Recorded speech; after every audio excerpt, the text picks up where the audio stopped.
চট্টগ্রাম নগরের ঐতিহাসিক লালদিঘি ময়দানে ১১ দলীয় ঐক্যর উদ্যোগে অনুষ্ঠিত হয়েছে এক মহাসমাবেশ। শনিবার বিকেলে অনুষ্ঠিত এই সমাবেশে প্রধান অতিথি হিসেবে বক্তব্য দেন বাংলাদেশ জামাতে ইসলামের আমির ও বিরোধী দলীয় নেতা ডক্টর শফিকুর রহমান। সমাবেশে তিনি অভিযোগ করে বলেন, নির্বাচিত সরকার ক্ষমতায় আসার পর দেশের দুর্নীতিকে জাতীয়করণ করা হয়েছে। দেশের প্রায় ৭০% মানুষের মতামতকে উপেক্ষা করে কোনো সরকার দীর্ঘদিন টিকে থাকতে পারে না বলে তিনি মন্তব্য করেন।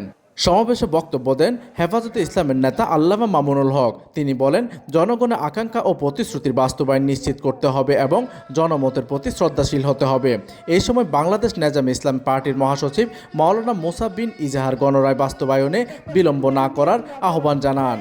সমাবেশে আরও বক্তব্য দেন এলডিপি চেয়ারম্যান ডক্টর কর্নেল অলি আহমেদ বীর বিক্রম, জাতীয় নাগরিক পার্টির আহ্বায়ক নাহিদ ইসলাম এমপি, খেলাফত মজলিসের সিনিয়র নায়েবে আমির মাওলানা সাকাওয়াত হোসেন, বাংলাদেশ লেবার পার্টির চেয়ারম্যান ডক্টর মোস্তাফিজুর রহমান ইরান, জাকপার মুখপাত্র engineer Rashed Pradhan, BDP chairman advocate AKM Anwar Islam Chan এবং এবি পার্টির সাধারণ সম্পাদক ব্যারিস্টার আসাদুজ্জামান ফুয়াদ, বাংলাদেশ জামাতে ইসলামের কেন্দ্রীয় অ্যাসিস্ট্যান্ট সেক্রেটারি জেনারেল ও চট্টগ্রাম অঞ্চল টিম পরিচালক মোহাম্মদ শাহজাহানের সভাপতিত্বে অনুষ্ঠিত এই মহাসমাবেশে হাজারো নেতাকর্মী ও সমর্থকরা অংশগ্রহণ করেন।